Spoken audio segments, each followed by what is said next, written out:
आज हम आपको वेक्टर के प्रकार बताने जा रहे हैं। इसमें ये ध्यान देना होगा कि वेक्टर के प्रकार और वेक्टर का वर्गीकरण दोनों अलग अलग है। जैसे हम कहें कि वेक्टर का वर्गीकरण बताने जा रहे हैं या क्लासिफिकेशन ऑफ वेक्टर बताने जा रहे हैं, तो आपको ध्यान देना होगा जैसे कि पोलर वेक्टर, एक्सियल वेक्टर। लेकिन अगर हम ये कहते हैं कि वेक्टर के प्रकार बताने जा रहे हैं, टाइप्स ऑफ वेक्टर की बात करते हैं, तो जैसे उसमें स्टार्ट होगा, मान लीजिए कि आप फ्री वेक्टर्स का नाम लें, लोकलाइज वेक्टर का नाम लें, प्रॉपर वेक्टर का नाम लें, या बहुत सारे नाम आएंगे। जैसा हम कुछ समय बचे तो बोर्ड पर पहले लिख दिए हैं क्लासिफिकेशन ऑफ वेक्टर्स। आप ध्यान दे रहे होंगे, बोर्ड पर देखिए क्लासिफिकेशन ऑफ वेक्टर्स, अर्थात वेक्टर का वर्गीकरण किया जा रहा है यहाँ पर। तो वर्गीकरण किस आधार पर किया गया है, जैसे इसको पोलर वेक्टर या ध्रुवीय सदिश कह सकते हैं। पोलर नाम से आप समझ रहे होंगे अर्थ का जो पोल एक्सिस है और इक्वेटर एक्सिस है, तो इसको आप कह सकते हैं पोलर एक्सिस के आधार पर। अगर आपको याद है तो पोलर वेक्टर्स, ध्रुवीय सदिश। तो ध्रुवीय सदिश किनको कहा गया है, तो वे सभी सदिश जिनका प्रारंभिक बिंदु नियत हो, फिक्स हो, या प्रारंभिक बिंदु को कार्यकारी बिंदु मान लिया जाए, जिसको हम इंग्लिश में लिख दिए हैं point of application is constant, जिसको हम हिंदी में कार्यकारी बिंदु बोल रहे हैं। तो वे सभी सदिश जिनके पॉइंट ऑफ एप्लीकेशन कांस्टेंट होते हैं उन्हें आप पोलर वेक्टर कह सकते हैं। और डिफिनेशन भी दे दिया गया, the vectors which point of application और initial point is constant is known as proper polar vectors. Example भी दे दिया गया है इसमें, और आप इसे नोट कर सकते हैं। तो बहुत ज़्यादा इसमें अभी समय देना नहीं है, आगे हम डिस्कशन करेंगे। अभी एक्सियल वेक्टर, तो आप इसको कह सकते हैं, जैसे अभी हमने ध्रुवीय सदिश को कहा, उसी तरह से घूर्णन सदिश आप कह सकते हैं, या वे सदिश जो घूर्णन प्रभाव में गति करते हैं या घूर्णन गति में उनको प्रदर्शित करते हैं, तथा उनकी दिशा घूर्णन एक्स के अनुदिश प्रदर्शित की जाती है। चाहे वो अप हो सकता है, डाउन हो सकता है, लेफ्ट हो सकता है, राइट हो सकता है।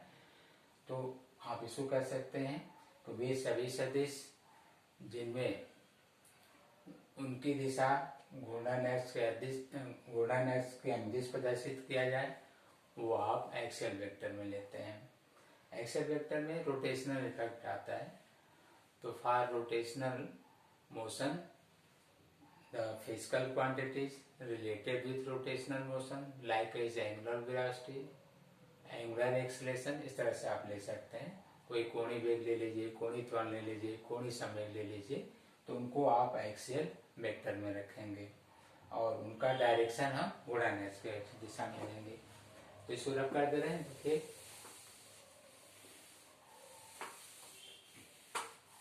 तो पोजीशन जो पोलर वेक्टर है उसको इस तरह से किसी कार्टेशियन कोऑर्डिनेट सिस्टम में लोकेट कर सकते हैं।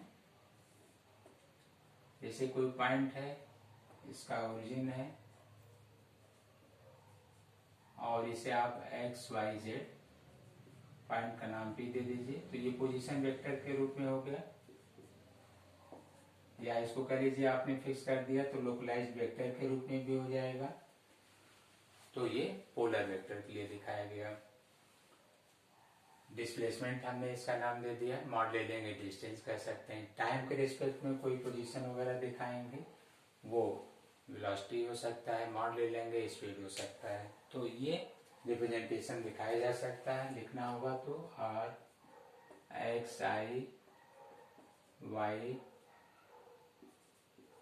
जे जेड के, ये आप नोट कर सकते हैं, दिखाया जा सकता है।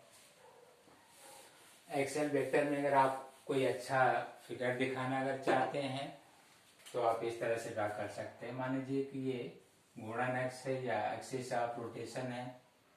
अब आप इसमें कोई एक ट्रायंगुलर पोजीशन बना लीजिए।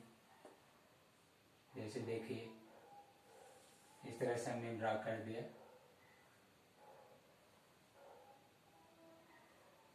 अब किसी पार्टिकल को रोटेट करते हुए लेना है और इसमें कोई एक सर्किल ड्रा कर दीजिए। जैसे देखिए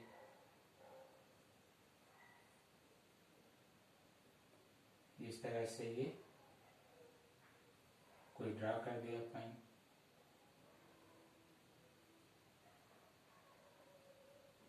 ये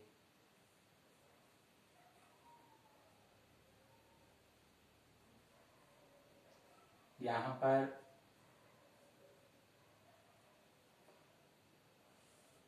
ये वेलोसिटी शो कर रहे हैं, ये कोई रेडियस शो कर रहे हैं, ये एंगुलर वेलोसिटी शो कर रहे हैं, एक्सिस ऑफ रोटेशन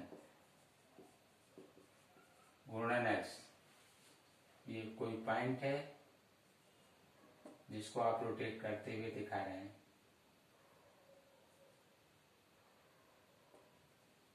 पॉइंट का कोई और नाम लिख लीजिए ए, मोमेंटम को पी से, इसको आप एल से शो कर दीजिए। इस तरह से इसमें आप J equal to R cross P, mass अगर आप m ले लें तो P का डायरेक्शन भी इसी में शो कर सकते हैं। तो आपको एक्सेल वेक्टर में हम नाम भी दे दिए। जैसे देखिए कोणीय संवेग या एंगुलर यहाँ पर दिया जा रहा है मोमेंटम, जिसका कोई पार्टिकल ले लीजिए, कोई जिसका मास m है, लीनियर वेलोसिटी भी है, सर्कुलर जो इसका एक्शन पाथ दिखाया गया है उसका रेडियस r है, और ये कोई रोटेशन पॉइंट का 3 डायमेंशनल प्रयास किया गया है, जिसके अबाउट ये एक्सिस है, जिसके अबाउट ये रोटेट कर रहा है, और ये स्पेसिफिक पोजीशन है, ये प्लेन में है, ये स्पेस में दिखाया गया है।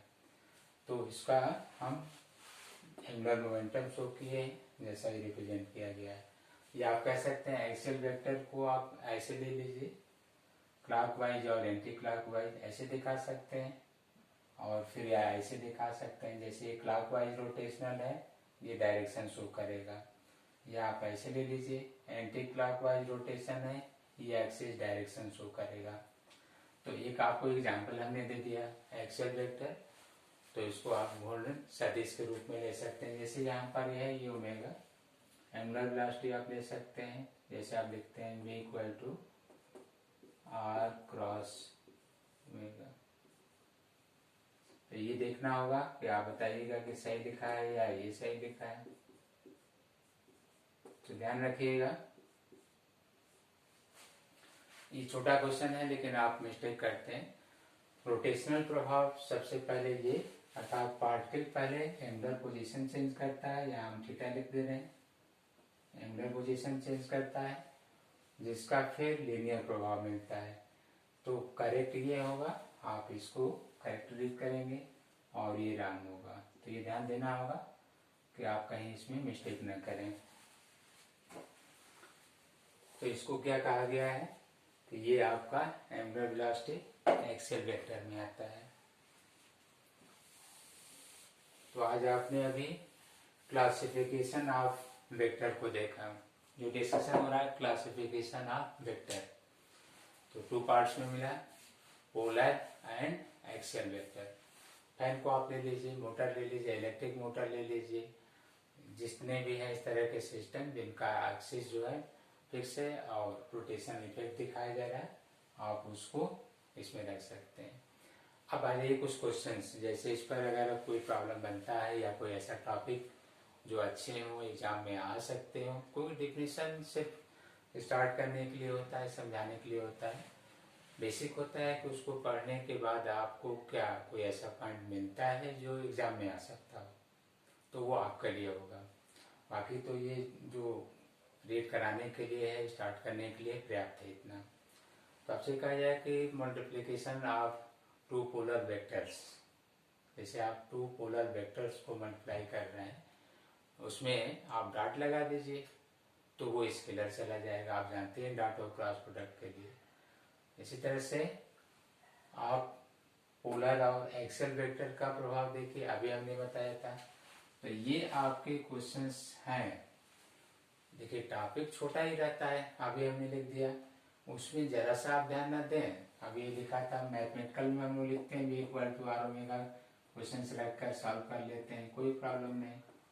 क्योंकि क्या प्रोसेस होता है कि हमें न्यूमेरिकल लगाना है और मैग्नीट्यूड लिखा गया है परिमाण, तो उसमें डायरेक्शन बताने की कोई आवश्यकता नहीं कि ये सही लिखा है कि गलत लिखा है।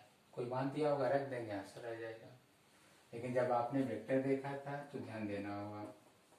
जैसे ये, तो हम टॉपिक पे आते हैं। क्या कह रहे थे, देखिए multiplication of axial line polar, क्योंकि इसको आप डिस्प्लेसमेंट में अभी हमने एग्जाम्पल दिया था कि आर को आप किस में रखेंगे। अभी हमने बताया कि ये पोलर वेक्टर में आप रख रहे हैं, और ओमेगा को किस में रख रहे हैं, तो अभी बताया गया एक्सियल में आप रख रहे हैं।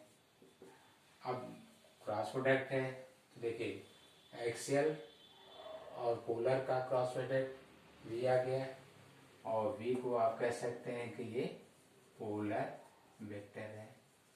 तो छोटे छोटे टॉपिक से ही अच्छे क्वेश्चन बन जाते हैं, वो माइंड में नहीं रहते हैं कि multiplication of axial and polar vector is polar vector. तो आप इसको लिखिएगा, क्योंकि हमेशा माइंड में रहता नहीं है। इतना छोटा टॉपिक है कि कोई याद रह भी सकता है, नहीं भी रह सकता है। तो हमने 2-3 बार तो ऐसे बोल दिया, आगे बढ़ रहा है। तो इसमें आपको सेट बनाकर कुछ क्वेश्चन ऐसे हम दे देंगे, अगली बार आप व्हाट्सएप पर लिख कर दीजिएगा। जैसे हम आपको दे रहे हैं पोलर क्रॉस पोलर, ये आपको दिया जा रहा है। अब इसमें एक्सियल क्रॉस एक्सियल, और क्या कह रहे हैं, इनका रिजल्ट आपको लिखना है।